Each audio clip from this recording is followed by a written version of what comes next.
दोस्तों एप्पल ने finally release कर दिया है iOS 18 का बीटा 3 वर्जन यहाँ पे। तो देख सकते हैं आपकी ये जो बीटा 3 का जो साइज है, अपडेट साइज, वो है 1.14 GB के बराबर। तो आपके फोन में हो सकता है कि ये डिफरेंट हो, लेकिन मेरे फोन में, मेरा जो iPhone 14 Pro है, उसमें यहाँ पे 1.14 GB की यहाँ पे अपडेट मुझे मिली हुई है। मैंने इसे अपडेट कर लिया है और चलिए जानते हैं क्या क्या चेंजेस हैं। तो बिना देर के चलिए वीडियो में आगे बढ़ते हैं। मैं हूं अभिषेक और आप देख रहे हैं अविडी की। दोस्तों अगर हम बात करें यहाँ पे बिल्ड वर्जन की, तो बिल्ड वर्जन में आप देख सकते हैं 22A5307F हमें यहाँ पे मिला हुआ है नया अपडेट में बीटा 3 में, जो कि पहले यहाँ पे 22A5297F था। तो यहाँ पे बीटा वर्जन में आपको यहाँ जो बिल्ड नंबर है उसमें चेंज देखने को मिल सकता है। साथ ही अगर हम बात करें यहाँ पे अवेलेबल स्टोरेज की, तो पहले मेरा जो अवेलेबल स्टोरेज है वो यहाँ पे 216 GB था, जो कि अब यहाँ पे अवेलेबल 217 दिखा रहा है। इसका मतलब कि 1 GB जो स्पेस है वो मेरा यहाँ पे फ्री हो चुका है। साथ ही अगर हम बात करें मॉडेम फर्मवेयर की, तो मॉडेम फर्मवेयर में आप देख सकते हैं 3.0.2.01 मॉडेम फर्मवेयर है, जो कि पहले यहाँ पे 3.0.1.02 था। तो मॉडेम फर्मवेयर में भी चेंज हमें यहाँ पे देखने को मिला है iOS 18 डेवलपर बीटा 2 में। तो चलिए दोस्तों और हम चेंजेस के बारे में जानते हैं क्या क्या चेंजेस हैं। तो चेंजेस में अगर हम बात करें कस्टमाइजेशंस की, तो यहाँ पे कस्टमाइजेशंस में अगर आप कस्टमाइज करने जाते हैं किसी भी एप्लीकेशंस वगैरह को, तो पहले यहाँ पे जो डार्क मोड था या फिर लाइट मोड हम चेंज करते थे, तो वो यहाँ पे जो ऐप की आइकन थी वो चेंज होने में काफी ज्यादा टाइम लगाता था और बहुत सारे एप्लीकेशंस को यहाँ पे जो आइकन है वो चेंज नहीं होते थे। तो ये बग्स एक तरह से फिक्स कर दिया गया है यहाँ पे। और साथ ही यहाँ पे इंस्टेंटली ये वर्क कर रहा है। जैसे ही आप यहाँ पे कलर्स वगैरह को सिलेक्ट करेंगे, डार्क से ऑटोमेटिक में जाएंगे, लाइट में जाएंगे, ये चीजें तुरंत काम करनी यहाँ पे शुरू कर देगी। साथ ही एक और चीज यहाँ पे जो iOS 18 बीटा 3 में चेंज किया गया है वो है कि अगर आप एडिट पे जाएंगे और कस्टमाइज करेंगे और यहाँ से डार्क मोड सिलेक्ट कर लेते हैं, तो ये जो डार्क आइकन है वो इंस्टेंटली वर्क करने के साथ साथ आप ध्यान देंगे कि जो थर्ड पार्टी एप्लीकेशंस हैं उनके भी आइकन यहाँ पे डार्क हो गए हैं। जैसे हम बात करें YouTube की, तो YouTube आप देख सकते हैं कुछ इस तरह से है यहाँ पे। अगर मैं इसे चेंज करूं, लाइट मोड में फिर से लेकर आऊं, तो लाइट मोड में आप देख सकते हैं कुछ इस तरह से आइकन यहाँ पे देखने को मिल रहा है यूट्यूब का और गूगल का। वहीं अगर मैं डार्क सेलेक्ट करूं तो डार्क आइकन्स भी यहाँ पे देखने को मिल जाते हैं। तो इसका मतलब ये है कि iOS 18 बीटा 3 में हमें यहाँ पे ऐप आइकन्स, जो थर्ड पार्टी एप्लीकेशंस हैं, उनके भी आइकन्स चेंज देखने को मिल रहा है, जो कि डार्क मोड में खुद ब खुद अडेप्ट हो जा रहा है। और भी एप्लीकेशंस जो कि सपोर्टेड नहीं है, मे बी ऐसा हो सकता है कि आगे जो अपडेट मिले उसमें ये चेंजेस देखने को मिले, या फिर एप्लीकेशन अपडेट के थ्रू हमें यहाँ पे देखने को मिले। लेकिन ये जो डार्क मोड का आइकन है वो काफी डिसेंट सा लग रहा है यहाँ पे थर्ड पार्टी एप्लीकेशंस के साथ भी। इसके अलावा दोस्तों अगर आप यहाँ पे कोई भी टेक्स्ट में जाते हैं, टेक्स्ट मैसेज किसी को सेंड करना है, या फिर कहीं पे भी कीबोर्ड को आप इनेबल करते हैं, तो ये जो इमोजी बटन है या फिर इमोजी कीबोर्ड है, उसमें अगर आप जैसे ही जाने के बाद आप देखेंगे कि जो यहाँ पे इमोजी है उसकी स्पेसिंग यहाँ पे बड़ी कर दी गई है। पहले जो आपस में चिपका हुआ फील होता था वो यहाँ पे चेंज कर दिया गया, इसमें स्पेसिंग देखने को मिल रहा है। साथ ही यहाँ पे 5 इमोजीज होते थे, लाइन जो होता था 1 2 3 4 5 ऐसे 5 लाइन्स होते थे, लेकिन अब हमें यहाँ पे 4 देखने को मिल रहा है। तो इमोजी जो कीबोर्ड है उसकी स्पेसिंग वगैरह को चेंज कर दिया गया। साथ ही यहाँ पे आपको स्टिकर्स देखने को मिल जाता है। अगर आपने स्टिकर्स क्रिएट नहीं किया हुआ है तो प्लस बटन पे टैप करके आप यहाँ पे स्टिकर क्रिएट कर सकते हैं। इसके अलावा एनिमोजी को भी आप यहाँ से एक्सेस कर सकते हैं। एनिमोजी जो आपने क्रिएट किया हुआ था या फिर मीमोजी आपने जो क्रिएट किया हुआ था वो भी आप यहाँ पे एक्सेस कर पाएंगे आसानी से। ये कीबोर्ड में आपको सिंपली यहाँ पे कुछ इस तरह से ऐसे जाना है। इमोजी और सिंबल्स वाले कीबोर्ड में आने के बाद आपको सिंपली कुछ इस तरह से ड्रैग करके इधर लेफ्ट साइड की ओर जाना है और आपका जो मीमोजी है वो यहाँ पे दिखना शुरू हो जाएगा। साथ ही दोस्तों एक और चीज आप ध्यान देंगे कि पहले हमें यहाँ पे मीमोजी क्रिएट करने के लिए प्लस बटन पे टैप करना होता था और उसके बाद यहाँ से हम जाते थे और मीमोजी का जो ऑप्शन है वो सिलेक्ट करके तब यहाँ पे हम अपना मीमोजी क्रिएट करते थे कुछ इस तरह से। लेकिन अब आप सिंपली इसे ऐसे यहाँ से कर सकते हैं कि आप इमोजी वाले कीबोर्ड पे चले जाइए और इमोजी कीबोर्ड पे जाने के बाद आपको यहाँ पे मीमोजी सिलेक्ट करना है और यहाँ पे प्लस बटन आपको देखने को मिलेगा। तो सिंपली आप प्लस बटन पे टैप करिए और उसके बाद आप अपने मीमोजी को आसानी से यहाँ से क्रिएट कर पाएंगे। इसके अलावा दोस्तों कस्टमाइजेशन में एक और चीज हमें देखने को मिला, वो ये है कि अगर आप वॉलपेपर में यहाँ पे चेंजेस करने जाएंगे, जैसे मैं न्यू वॉलपेपर पे जाऊं, उसके बाद यहाँ पे अगर वॉलपेपर में आप जाते हैं iOS 18 में, तो जैसे ही आप टैप करेंगे आपको यहाँ पे डायनेमिक एक वॉलपेपर देखने को मिलेगा, जो कि खुद ब खुद यहाँ पे टाइम के हिसाब से ये चेंज होते रहेगा। यहाँ पे देख सकते हैं डायनेमिक है और भी जैसे येलो, पिंक, एज़्योर और पर्पल हुआ करता था पहले, लेकिन अब एक और यहाँ पे ऐड कर दिया गया डायनेमिक, जिसमें कि आपको यहाँ पे एक एनिमेशंस के साथ बताया भी जाएगा कि कैसे ये चेंज होगा। तो समय के हिसाब से टाइम टू टाइम ये वॉलपेपर खुद ब खुद चेंज होते रहेगा।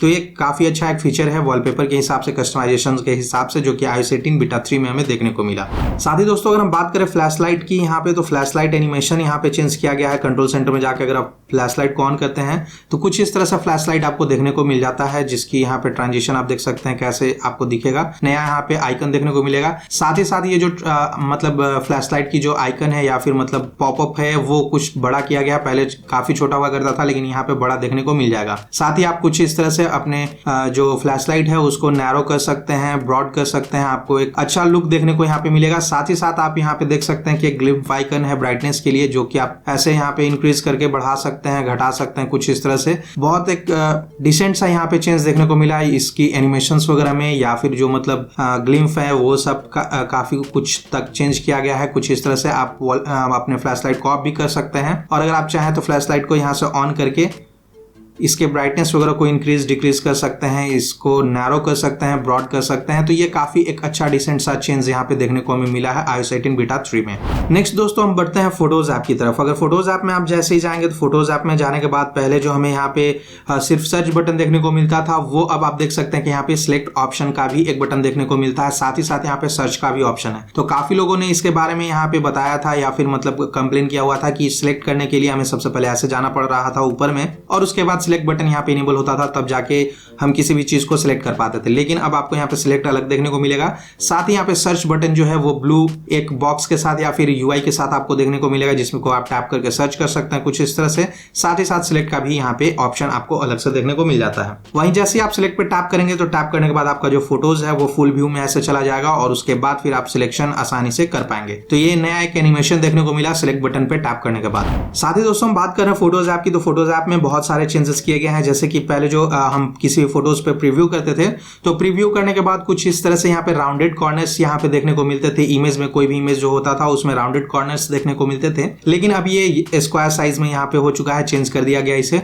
मतलब यहाँ पे जो कॉर्नर है वो कर्व यहाँ पे कर दिया गया। पहले यहाँ पे राउंडेड शेप में हुआ करता था, लेकिन यहाँ पे शार्प कर्व देखने को अब हमें ये फोटोज प्रीव्यू में मिल रहा है। हालांकि ये मतलब अभी भी मुझे ये चीजें अच्छी नहीं लग रही है, मतलब फोटोज ऐप में मुझे ये पसंद नहीं है कि पहले टैप करिए उसके बाद प्रीव्यू होगा, उसके बाद आप किसी फोटोज को ऐसे ओपन कर सकते हैं फुल व्यू में। साथ ही एक और चीज हमें यहाँ पे देखने को मिला कि किसी भी चीज को हम पहले जूम करते थे, तो जूम करने के बाद मतलब एक लिमिटेड अमाउंट तक ही हम जूम कर पाते थे, लिमिटेड पोजीशन तक जूम कर पाते थे। लेकिन iOS 18 बीटा 3 में ये चीजें चेंज कर दी गई हैं। आप जितना चाहे उतना जूम कर सकते हैं किसी भी चीजों पे, कुछ इस तरह से। पहले यहाँ पे 1x या 2x तक ही मतलब 2x तक ही ये रहता था, लेकिन अब आप आसानी से इसे जितना चाहे उतना जूम कर सकते हैं। बात करें कंट्रोल सेंटर की, तो कंट्रोल सेंटर में जैसे ही आप जाएंगे यहाँ पे अब आप नेटवर्क या फिर कनेक्टिविटी टॉगल्स हैं उसमें आप जाएंगे, आपको ब्लूटूथ के बगल में यहाँ पे ये जो बटन है वो देखने को मिल जाएगा, जिससे कि आप आसानी से ब्लूटूथ और वाईफाई जो भी चीजें हैं वो आसानी से ऑप्शन यहाँ पे सिलेक्ट कर पाएंगे। बीटा 2 में यहाँ पे हमें टैप एंड होल्ड करना पड़ता था, तब जाके ये चीजें होती थी, लेकिन अब आप आसानी से इसे टैप करके उसके बाद यहाँ से कोई भी चीजों को सिलेक्ट कर सकते हैं। इवन कि अगर एयर ड्रॉप में भी आपको सिलेक्शन करना होता था तो पहले टैप एंड होल्ड करते थे, आप 3D टच करते थे, लेकिन अब आप सिंपली यहाँ पे इस एरो पे टैप करेंगे, ये नया एरो देखने को मिल रहा है यहाँ पे ड्रॉप डाउन मेन्यू जैसा, तो इस पे आप टैप करिए और उसके बाद फिर जो भी ऑप्शंस हैं वो आपको देखने को मिल जाएंगे। साथ ही दोस्तों एक और चीज मैंने गौर किया यहाँ पे कि पहले मेरे फोन में यहाँ पे सैटेलाइट का ऑप्शन नहीं आता था, लेकिन iOS 18 बीटा 3 में हमें सैटेलाइट ऑप्शन देखने को मिल रहा है। मेरे कनेक्टिविटी टॉगल्स जो है उसमें यहाँ पे देखने को मिल रहा है सैटेलाइट का ऑप्शन। हालांकि ये टैप करने के बाद अभी तो कुछ वर्क नहीं कर रहा है, मतलब ये ग्रेड आउट है, लेकिन पता नहीं शायद हो सकता है कि आगे कुछ फीचर्स यहाँ पे ऐड किए जाए सैटेलाइट से रिलेटेड, या फिर iMessage जो सैटेलाइट के साथ यहाँ पे यूज करने का जो फीचर दिखाया गया था हमें iOS 18 डेवलपर बीटा लॉन्च होते टाइम, हो सकता है कि कोई मॉडिफिकेशंस किया जाए या फिर ये जो फीचर है वो इनेबल किया जाए आगे चल के। अगला जो फीचर है या फिर चेंज है वो है एप्पल पॉडकास्ट को लेकर दोस्तों। तो अगर आप अपने फोन में एप्पल पॉडकास्ट को ओपन करेंगे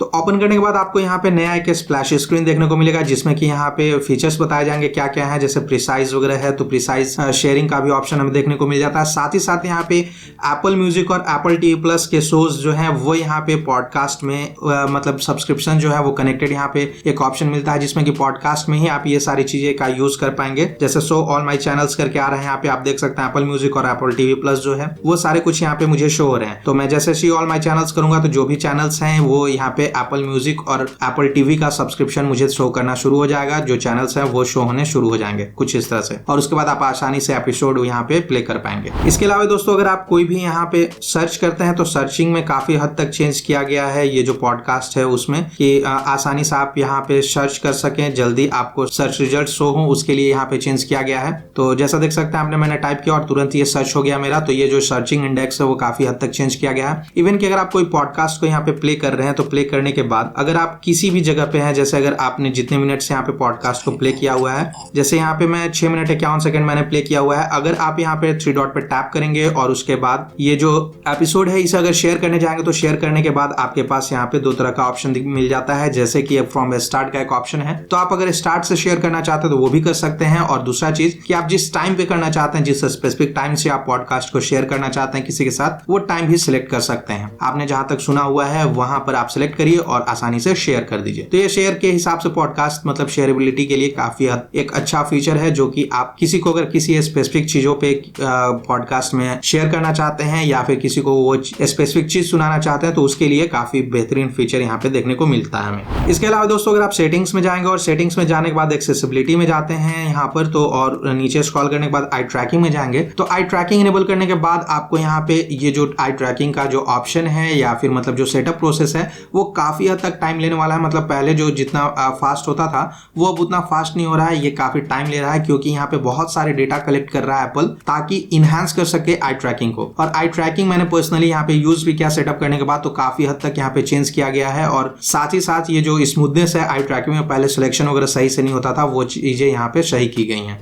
बैटरी की दोस्तों हम बात करें तो बैटरी में मुझे कोई चेंज देखने को नहीं मिला है अभी तक। परफॉर्मेंस जो है वो काफी अच्छा देखने को मिला। एक चीज मैंने यहाँ पे गौर की, जो कि यहाँ पे इनसाइट्स एंड सजेशंस हैं, जिसमें कि अपडेट फिनिशिंग इन बैकग्राउंड करके मेरा मतलब यहाँ पे आ रहा है। बैटरी लाइफ को यहाँ आप कैसे इनहांस कर सकते हैं उसके लिए यहाँ पे सजेशंस देखने को मिल रहा है बहुत लोगों का, जो कि जिन्होंने सेट करके रखा हुआ है स्क्रीन टाइम आउट को नेवर, उनको यहाँ पे सजेस्ट किया जा रहा है कि आप इसे चेंज कर सकते हैं और फिर अपने बैटरी लाइफ को यहाँ पे इंक्रीज कर सकते हैं।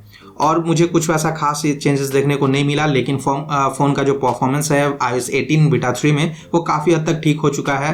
पहले बीटा 2 तक काफी बगी फील होता था, लैग करता था, लेकिन वो सब चीजें यहाँ पे प्रॉब्लम नहीं है अब। साथ ही साथ यहाँ पे ऐप आइकन की जो कलर्स है वो इंस्टेंटली चेंज हो रहा है। पहले यहाँ पे बहुत सारे ऐप आइकन्स जो थे वो यहाँ पे शो नहीं होते थे कलर्स चेंज करने के बाद, वो सारी चीजें यहाँ पे चेंज कर दी गई हैं और ये इंस्टेंटली वर्क कर रहा है। मतलब कि iOS 18 बीटा 3 जो है वो काफी हद तक अच्छा एक फीचर है। अगर आप iOS 18 बीटा 2 को यूज कर रहे हैं तो अभी कभी आप इसे इंस्टॉल कर लीजिए अपने आईफोन में, क्योंकि ये बग फिक्स करके आपके फोन की परफॉर्मेंस को इंक्रीज करने वाला है, जो कि बीटा 2 में बहुत लैगी फील होता था, वो सारी चीजें यहाँ पे चेंज हो गई हैं। साथ ही दोस्तों अगर हम सेटिंग्स में जाकर मैसेजेस में जाए तो अभी भी तक हमें यहाँ पे RCS का कोई सपोर्ट हमें इंडिया में देखने को नहीं मिला है। बहुत सारे लोगों को बाहर कंट्रीज में RCS का जो सपोर्ट है वो इनेबल हो चुका है और साथ में वो यूज भी कर पा रहे हैं, लेकिन अभी तक ये हमारे इंडिया में सपोर्टेड नहीं है, या फिर मतलब हमारे इंडिया में ये ऑप्शन इनेबल नहीं किया गया है, क्योंकि ये कैरियर बेस्ड फीचर है। तो हमारे कैरियर्स अभी तक इस पे कोई काम उन्होंने नहीं किया है, तो इसलिए हमारे फोन में हो सकता है कि RCS अभी भी सपोर्टेड नहीं है या फिर RCS इसलिए काम नहीं कर रहा है। और दोस्तों ऐसे ही iOS 18 से रिलेटेड मजेदार वीडियोस के लिए अभी टेकी को सब्सक्राइब करना ना भूले। मैं जल्दी एक नए वीडियो के साथ मिलूंगा।